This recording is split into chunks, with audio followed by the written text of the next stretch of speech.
Hello guys, अब हमारा रह गया लास्ट टॉपिक न्यूट्रिशन का, जो है holozoic nutrition in human being. क्योंकि holozoic nutrition in human being में जनरली आपका आ जाएगा, इसमें डाइजेस्टिव सिस्टम की इन्वॉल्वमेंट आ जाएगी। पूरा का पूरा एक सिस्टम होता है जो वर्क करता है फूड के डाइजेशन में।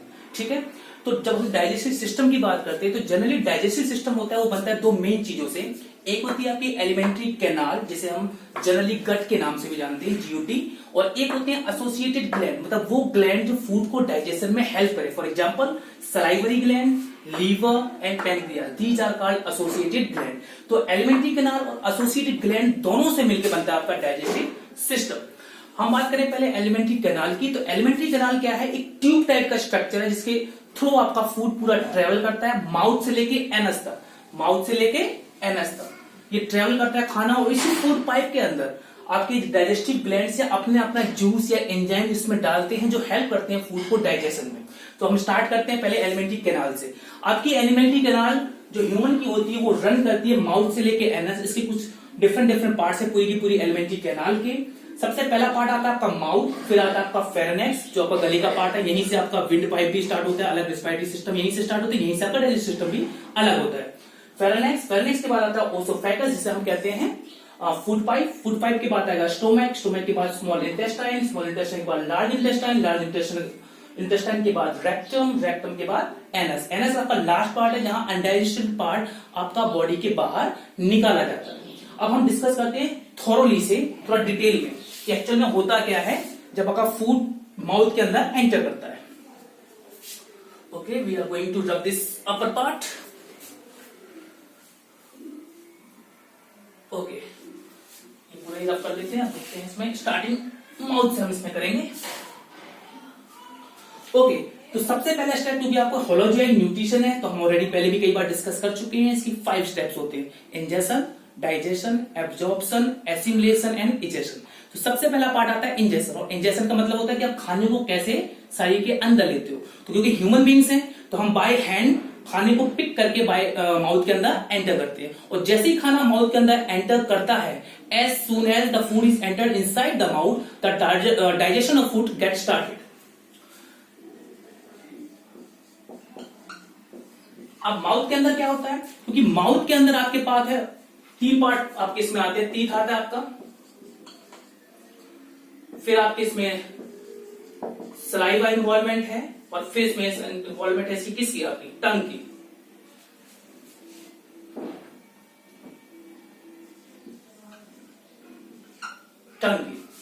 ओके, टीथ क्या करते हैं आपके? टीथ काम करते हैं फूड को च्यूई करने का, ग्रीन करने का, छोटे छोटे टुकड़ों में तोड़ देना।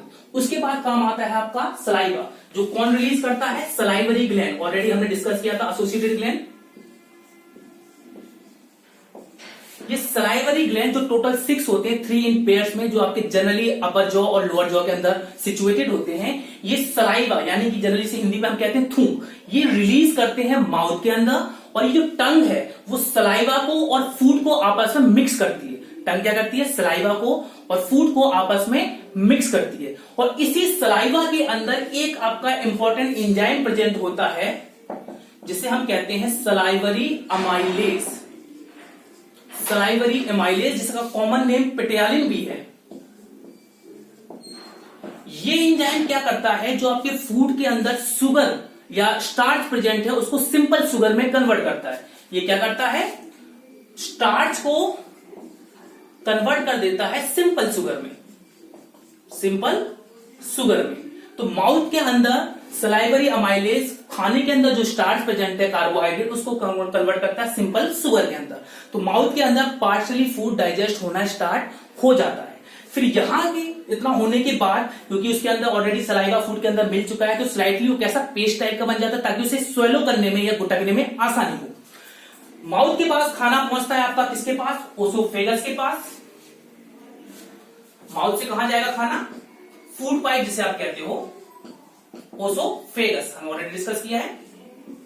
ओसोफेगस के बाद खाना आपका पहुंचता है कहां पे? स्टोमक के अंदर। स्टोमक के अंदर खाना आपका पहुंचता है फूड पाइप से। अब स्टोमक आपको पता है, जिसे जनरली पेट कहते हैं, यहां पे खाना डाइजेस्ट होता है पार्शियली, पूरी तरह से कभी डाइजेस्ट नहीं होता, सिर्फ पार्शियली खाना डाइजेस्ट होता है। और स्टोमक 3 चीजों को रिलीज करता है। स्टोमक के अंदर होते हैं कुछ गैस्ट्रिक ग्लैंड जो क्या रिलीज करते हैं, गैस्ट्रिक जूस रिलीज करते हैं। और गैस्ट्रिक जूसेस के अंदर होते हैं 3 चीजें। पहली चीज HCl, दूसरी चीज म्यूकस, एंड थर्ड चीज आपकी होती है एंजाइम पेप्सिन। ये 3 चीजें प्रेजेंट होते हैं गैस्ट्रिक जूस के अंदर, जो गैस्ट्रिक ग्लैंड, स्टोमक के गैस्ट्रिक ग्लैंड आपके रिलीज करते हैं। इन तीनों का अपना अलग अलग काम है। जैसे कि अगर हम पहले बात करें HCl की, तो HCl का काम क्या है कि खाना जो आप स्टोमक के अंदर आया है उसके अंदर बहुत सारे micro organism, harmful micro organism होते हैं, उनको किल करना, मारना। प्लस इसका एक और काम है एंजाइम पेप्सिन के लिए एसिडिक मीडियम को तैयार करना। मतलब एंजाइम पेप्सिन एसिडिक मीडियम में ही वर्क करता है, ठीक है। तो उसके लिए HCl क्या करता है, एक मीडियम का काम करता है। प्लस अगला है आपका म्यूकस। तो म्यूकस का काम क्या होगा, म्यूकस का काम होता है HCl की हार्मफुल इफेक्ट से स्टोमक की वॉल्स को बचाना। पेट की जो अंदर की वॉल्स होती है, क्योंकि HCl आपका एसिड है तो वॉल जल सकती है, तो उसको बचाने के लिए म्यूकस क्या करता है, अंदर से सारी वॉल्स के ऊपर कोट हो जाता है, चिपक जाता है, जिससे HCl का हार्मफुल इफेक्ट स्टोमक की वॉल्स के ऊपर नहीं पड़ता। तीसरा है आपका एंजाइम पेप्सिन। एंजाइम पेप्सिन क्या करता है, एंजाइम पेप्सिन का काम होता है प्रोटीन को डाइजेस्ट करना। प्रोटीन को डाइजेस्ट करने का मतलब सिंपल है कि प्रोटीन को तोड़ देना अमीनो एसिड में। सिंपल फॉर्म है प्रोटीन का अमीनो एसिड, क्योंकि लॉट्स ऑफ अमीनो एसिड से मिलकर ही आपकी प्रोटीन बनती है।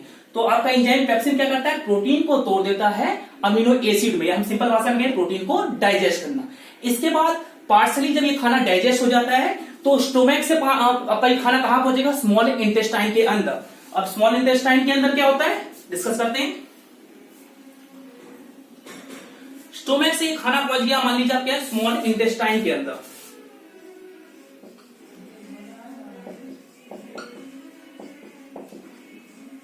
स्मॉल इंटेस्टाइन, और ये आपकी स्मॉल इंटेस्टाइन वो जगह है जहां पे खाना कंप्लीटली पूरी तरह से डाइजेस्ट होता है। क्योंकि स्मॉल इंटेस्टाइन में आपके 2 ग्लैंड, लीवर और पेनक्रियास, अपने अपने जूसेस डालते हैं इस स्मॉल इंटेस्टाइन के अंदर, और ये जो जूसेस हैं ये हेल्प करते हैं आपके स्मॉल इंटेस्टाइन में खाने को डाइजेस्ट करने में।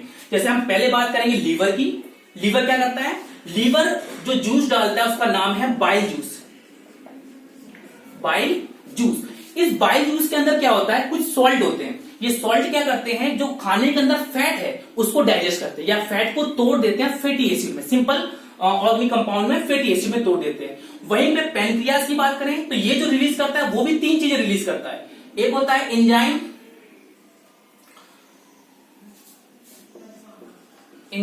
Trypsin, TRYPSIN, enzyme trypsin. फिर पेनक्रियाटिक अमाइलेज,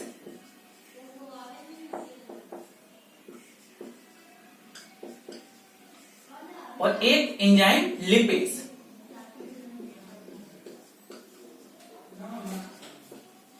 ठीक है, तो ये भी 3 चीजें, पेनक्रियास के जूस में भी 3 चीजें होती हैं जो स्मॉल इंटेस्टाइन के अंदर एंटर करती हैं। पहली है एंजाइम ट्रिप्सिन। एंजाइम ट्रिप्सिन का सेम काम है जो पेप्सिन का काम था, प्रोटीन को डाइजेस्ट करना। पेनक्रियाटिक अमाइलेज का भी सेम काम है, जो अमाइलेज, सलाइवरी अमाइलेज का काम था कि फूड के अंदर जो शुगर है उसको सिंपल कॉम्प्लेक्स शुगर को सिंपल शुगर में कन्वर्ट करना। और लास्ट एंजाइम जो रिलीज करता है वो है एंजाइम लिपेज। तो इसका काम है वही जो बाइल जूस का काम था, फैट को तोड़ना फैटी एसिड में। अब क्योंकि स्मॉल इंटेस्टाइन में पूरे का पूरा फूड कंप्लीटली छोटे छोटे टुकड़ों में या सिंपल पार्टिकल्स में वो हो जाता है, तो इसके बाद आपका थर्ड स्टेप इसमें इन्वॉल्व आता है जिसे कहते हैं हम एब्जॉर्प्शन। ठीक है, स्मॉल इंटेस्टाइन में पूरा का पूरा खाना आपका ब्लड के अंदर मिला दिया जाएगा। ब्लड के अंदर पेस्ट के फॉर्म में कह लो, बिल्कुल बारीक लिक्विड फॉर्म में आपका ये ब्लड के अंदर पहुंच जाएगा और ब्लड फिर से ट्रांसफर करेगा डिफरेंट टिश्यूज और सेल्स के ऊपर। तो यहाँ टिश्यू इस फूड को लेंगे और रिस्पायरेशन प्रोसेस के थ्रू एनर्जी से रिलीज करेंगे अपनी ग्रोथ के लिए, सेल की रिपेयर के लिए, हर चीज के लिए। ठीक है, और इसके बाद ये जो खाना डाइजेस्ट हो जाता है कंप्लीटली, ब्लड के अंदर मिल जाता है एब्जॉर्प्शन प्रोसेस के थ्रू, तो इसमें बहुत सारा आपका खाना अभी भी अनडाइजेस्टेड पार्ट होता है इस खाने का, जो किसी काम का नहीं होता।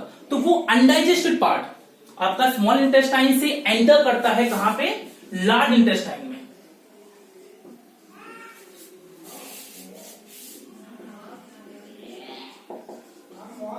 लार्ज इंटेस्टाइन में मतलब खाने का जो अनडाइजेस्टेड पार्ट है, जो किसी काम का नहीं है, वो स्मॉल इंटेस्टाइन से एंटर कर देता है लार्ज इंटेस्टाइन में। और लार्ज इंटेस्टाइन का सिर्फ और सिर्फ एक ही काम होता है कि जो अनडाइजेस्टेड पार्ट आपका खाने का है उससे पानी को रीएब्सॉर्ब करना, ज्यादा से ज्यादा पानी को वापस ले लेना शरीर के अंदर, ताकि जो अनडाइजेस्टेड पार्ट हो कैसा हो जाए, सेमी सॉलिड हो जाए, लगभग सॉलिड जैसा हो जाए। फिर इस अनडाइजेस्टेड पार्ट जिसे हम जनरली फीकल मैटर भी कहते हैं, फीकल मैटर या वेस्ट मैटर, वो आपका लार्ज इंटेस्टाइन से एंटर होता है रेक्टम के अंदर। रेक्टम, ये रेक्टम क्या होता है, ये टेम्पररी स्टोर कर लेता है अनडाइजेस्टेड मैटर को या फीकल मैटर को। और बस सुबह जब आप टॉयलेट जाते हो जनरली, तो ये रेक्टम से आपका एनस के थ्रू ये वेस्ट प्रोडक्ट आपका बॉडी के बाहर हो जाता है। तो ये आपका आता है कंप्लीट डाइजेशन, जिसे आप कहते हैं होलोजोइक न्यूट्रिशन ह्यूमन बीइंग। इसमें भी 5 स्टेप इन्वॉल्व थे। इंजेक्शन कहाँ है, जब आपने खाने को मुंह के अंदर डाला। फिर डाइजेशन, ये जो आपके स्मॉल इंटेस्टाइन रिलीज कर रहे हैं, स्टोमक जो आपको रिलीज कर रहे हैं, एंजाइम ये फूड को छोटे छोटे टुकड़ों में तोड़ते हैं, इसी को आप कहते हो डाइजेशन। स्मॉल इंटेस्टाइन जहां कंप्लीट डाइजेशन हो जाता है, यहाँ पे एब्जॉर्प्शन, तीसरा जो स्टेप है इसका, एब्जॉर्प्शन के थ्रू ये खाना आपका ब्लड के अंदर एंटर करता है और ब्लड से डिफरेंट डिफरेंट टिश्यूज और बॉडी के सेल तक पहुंचता है। वहां बॉडी सेल्स के अंदर इस फूड को लेते हैं, एनर्जी रिलीज करते हैं रिस्पायरेशन प्रोसेस के थ्रू, और उस एनर्जी को इस्तेमाल करते हैं। जैसे हम बात कर रहे हैं, उसको एनर्जी भी लग रही है, तो उसमें इस्तेमाल करने, चलना, बोलना, खेलना, कूदना, जितनी भी एनर्जी के प्रोसेस होते हैं, वो सारी एनर्जी इसी प्रकार से फूड से रिस्पायरेशन करके एनर्जी कैट करते हैं। फिर एब्जॉर्प्शन के बाद आपका जो एसिमिलेशन आता है, वो एनर्जी उन्होंने बॉडी ने ऑलरेडी ले ली है डिफरेंट डिफरेंट प्रोसेस को फॉलो करने के लिए। और उसके बाद आता है आपका इजेशन। तो इजेशन में क्या होता है, स्मॉल इंटेस्टाइन से जो अनडाइजेस्टेड पार्ट होता है, जो डाइजेस्टेड नहीं होता, वो एंटर कर देता है लार्ज इंटेस्टाइन में। लार्ज इंटेस्टाइन में ज्यादा से ज्यादा पानी को एब्जॉर्ब कर लिया जाता है, और जो वेस्ट या फीकल मैटर होता है वो जनरली बचता है सॉलिड। फिर सॉलिड के बाद वो रेक्टम में टेम्पररी स्टोर रहता है कुछ समय के लिए, उसके बाद एनस के थ्रू वो हम बाहर निकाल देते हैं। तो ये आपका यहाँ पे न्यूट्रिशन कंप्लीट टॉपिक आपका कवर हो गया है। नेक्स्ट इसका जो टॉपिक आएगा वो होगा रिस्पायरेशन। Thank you.